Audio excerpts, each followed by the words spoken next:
নমস্কার বন্ধুরা, রাখির খুঁটিনাটিতে আপনাদের সবাইকে অনেক অনেক স্বাগত। আজকে আর কোনো রান্নার ভিডিও না, আজকে চলুন একটু ঘুরে আসুন আমার সাথে। পুজো তো একদম দোরগোড়ায় চলে এসেছে, তা বাড়িতে থাকতে আর মন চায় না। রোজ একটু ঘুরতে না বেরোলে মনটা বেশ ভালো লাগে না। তো একটু ঘুরে নিয়েছি, একটু এরকম খাবার খেয়ে নিয়েছি। কার কার আমার মতো এরকম স্ট্রিট ফুড খেতে ভালো লাগে কমেন্ট করে জানাবেন। বাইরে গেলেই এরকম একটু চটপটা কিছু না খেলে মনটা ভালো লাগে না।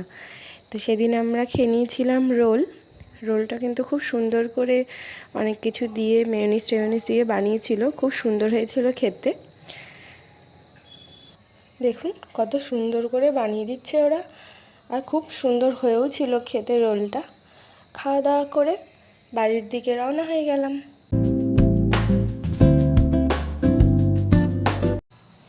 সম্পূর্ণটা দেখার জন্য সবাইকে থ্যাংক ইউ।